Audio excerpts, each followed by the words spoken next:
전 오랜만에 이제 로봇 섹터를 한번 보도록 하겠습니다. 네. 사실 이제 로봇 섹터가 올해에는 그렇게 좋지 못하다가 오늘 시장에서 일부 오전장에 좀 반짝하는 흐름들이 나타났는데, 일단 기본적으로 그동안 조정 흐름들이 나타났었던 요인들 한번 자료화면 보면서 좀 말씀을 드려보겠습니다. 기본적으로 이제 지난해 2023년 같은 경우에는 우리나라뿐만 아니라 전 세계적으로 이 로봇 산업에 대한 어떤 기대감들이 올라서면서 관련된 기업들의 시가총액이 굉장히 많이 올라섰거든요. 미국 같은 경우에는 지난해 약 43%, 그리고 유럽의 경우에도 한 36% 증가했는데, 우리나라의 경우에 흐름들을 좀 보시게 되면은 지난해 연말에 상장했던 두산 로보틱스를 제외한다라고 했을 때 약 128%가량의 시가총액 상승이 있었습니다. 이 로봇 섹터에 대한 상승이 있었는데, 너무 많은 상승이 있었기 때문에 그동안 어느 정도 조정은 당연했다라고 좀 볼 수가 있겠고요. 두 번째로는 업황에 대한 부분도 사실 지난해 이제 고금리에 대한 부분, 그리고 어떤 경기 침체에 대한 우려감들이 좀 가중이 됐었기 때문에 기업들의 어떤 로봇 도입 속도 조절을 하다 보니 아무래도 로봇 산업의 업황 자체가 좀 부진했던 요인도 최근의 조정 흐름의 어떤 기인한 요인이라고 볼 수가 있는데, 과연 이 흐름들이 지속이 될까? 올해 같은 경우로 한번 보게 되면은 저는 크게 달라질 것이다라고 좀 생각을 합니다. 아무래도 이제 오늘 상승했던 대표적인 요인은 우선 삼성전자에서 어떤 사회이사의 로봇 전문가 출신을 또 이제 내정한다는 소식이 들려오면서 강한 상승이 나타났었는데, 이뿐만 아니라 이 산업 전방의 흐름들을 좀 보게 되면은 우선 올해도 지난해와 동일하게 협동 로봇이라든지 물류 로봇 섹터의 강한 흐름들이 좀 기대해 볼 수 있지 않나 생각을 해볼 수가 있겠습니다. 기본적으로 이제 협동 로봇 같은 경우에는 대기업들의 어떤 추가 라인업들을 확충하면서 뭐 우리나라뿐만 아니라 해외 진출도 본격화하면서 어떤 협동 로봇에 대한 사업을 좀 본격화하겠다라는 부분들이 좀 가시화되고 있고요. 물류 로봇 같은 경우도 지난해 이제 기수주 물량에 대한 부분들이 본격적으로 실적 전환될 수 있다라는 부분에서 상당히 좋은 흐름들이 기대가 된다. 그리고 아무래도 이제 연내 어떤 금리 인하에 대한 그런 기대감들이 존재하기 때문에 우리나라의 로봇 관련 기업들의 연내 상장 기업들이 꽤 많아지고 있는 상황이다라고 또 보시면 될 것 같습니다. 그뿐만 아니라 지금 정부 정책에 대한 부분도 한번 체크를 안 해볼 수가 없는데, 지난해 이제 로봇 섹터가 강한 상승이 나타났을 때 기업들의 대규모 투자뿐만 아니라 정부 정책에 대한 부분들도 많이 이제 뒤에서 밀어주는 흐름들이 나타났습니다.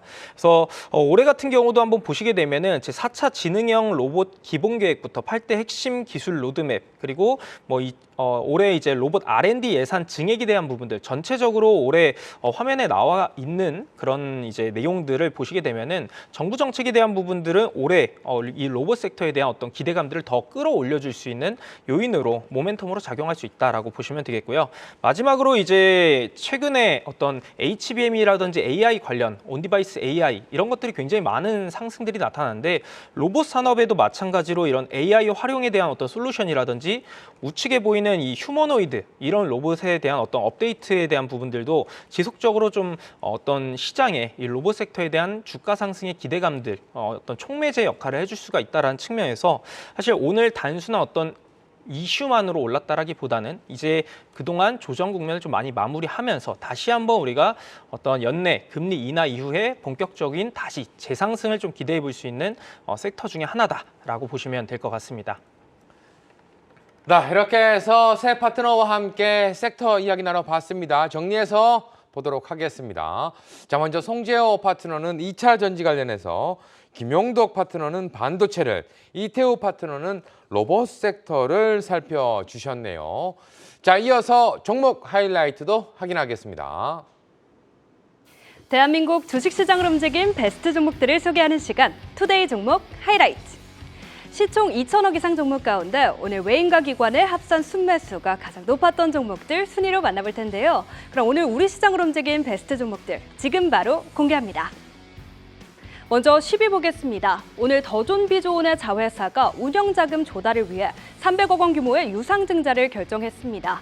기업 금융시장 진출에 속도가 붙는 모습에 더존비조온 9%대 강세 보이며 10위에 순위 열어줬습니다.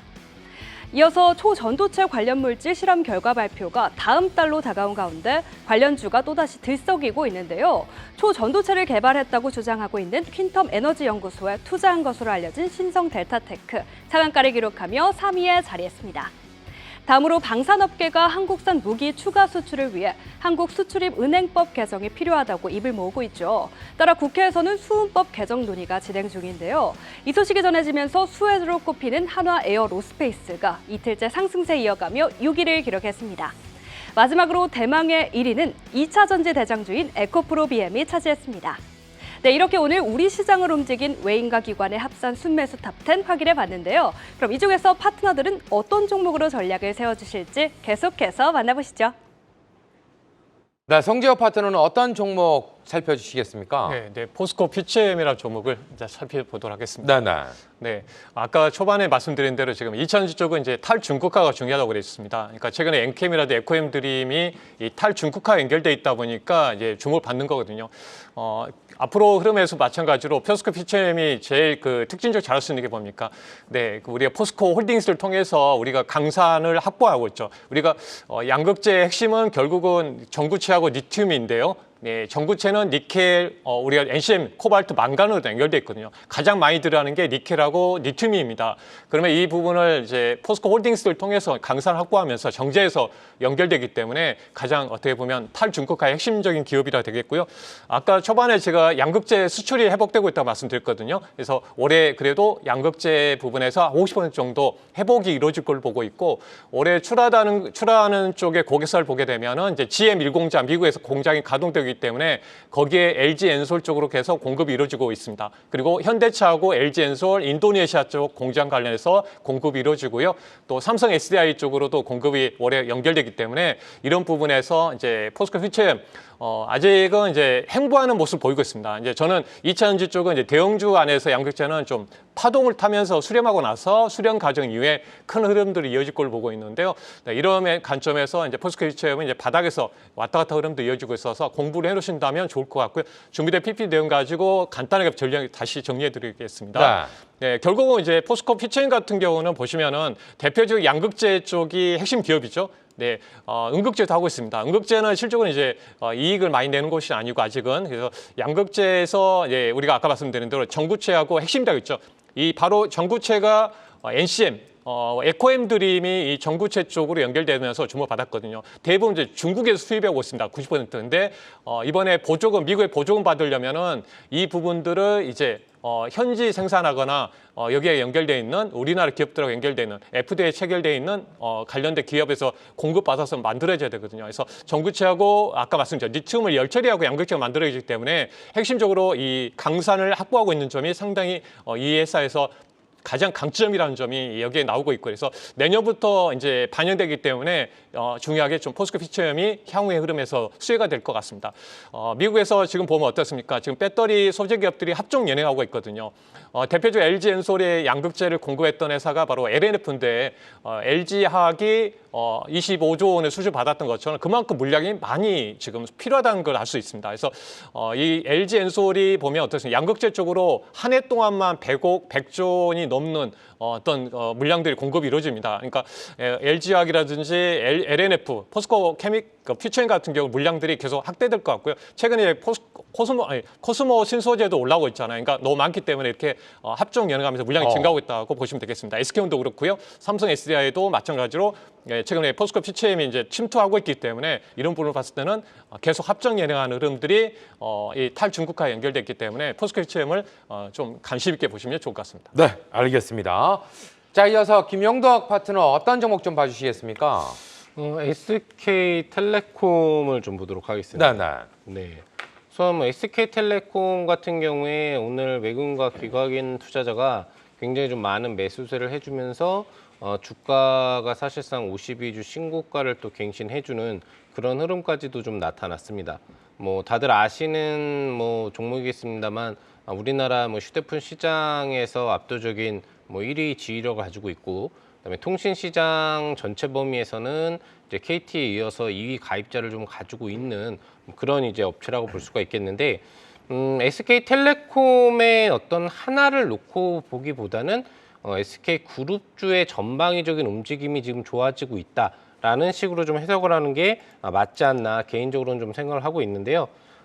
자료 화면을 좀 살펴보신다라고 한다면은 기본적인 흐름 부분들을 놓고 봤을 때 SK텔레콤 같은 경우에는 지금 하고 있는 신규 사업 영역을 좀 놓고 본다라고 한다면 AI 영역 부분들을 좀 집중하려고 하는 부분들이 좀 강하다. 그렇게 볼 수가 있겠습니다.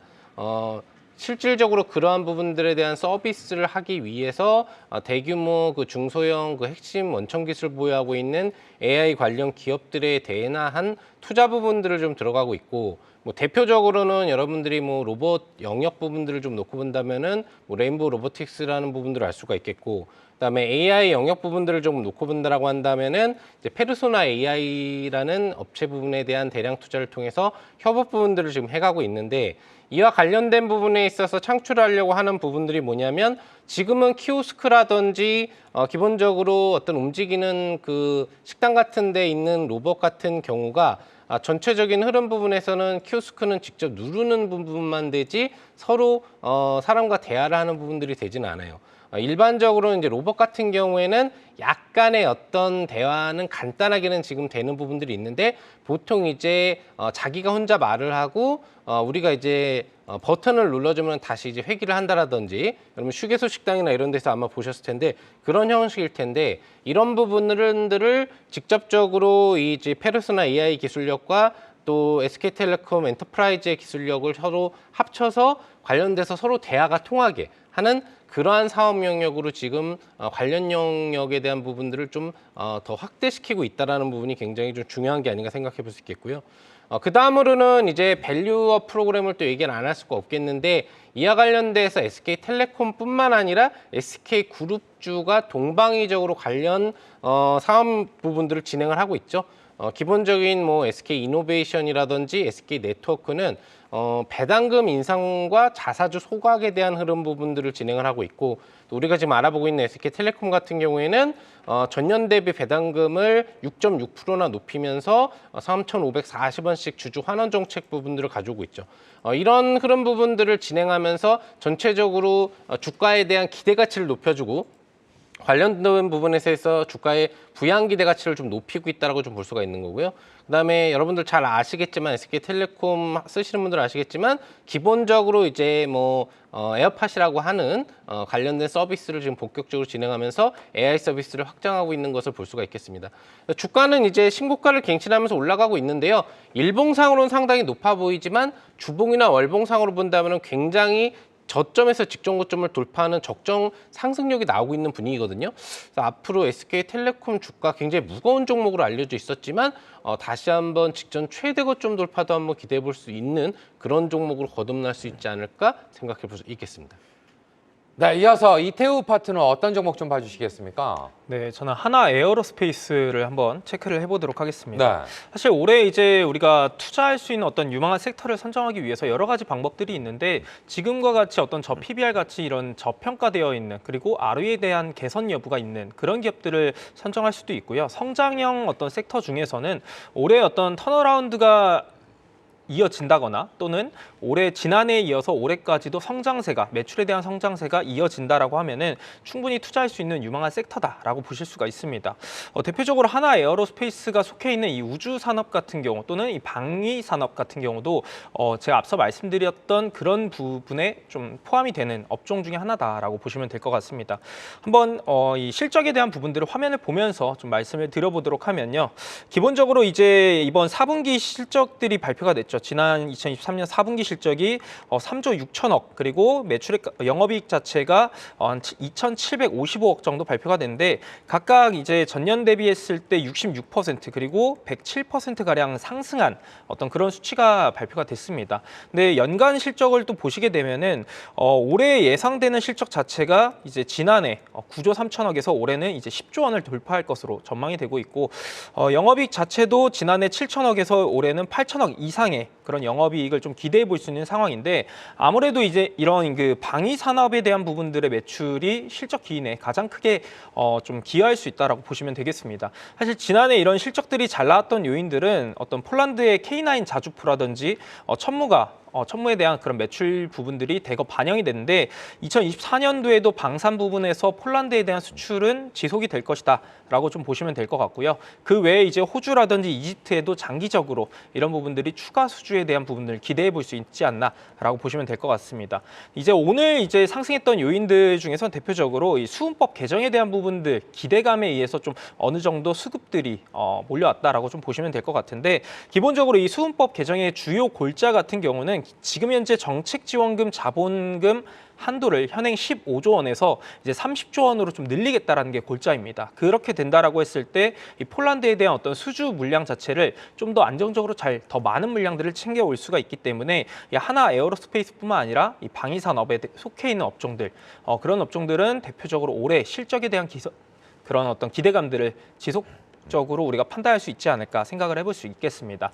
그리고 마지막으로 이제 우주 사업에 대한 부분도 체크를 해보게 되면은 올해 이제 우주항공청이 개청이 되는 부분들이 이미 확정이 됐습니다. 그래서 본격적으로 이제 이르면 5월에서 6월 정도에 개청이 되게 되는데 그렇게 된다라고 했을 때 정책적인 모멘텀까지 우리가 좀 챙겨갈 수 있다는 측면에서 하나 에어로스페이스, 방산과 우주 산업 이 두 가지 측면 모두 체크해 보시면 좋은 어떤 투자가 되실 수 있을 거다 이렇게 말씀을 드리도록 하겠습니다.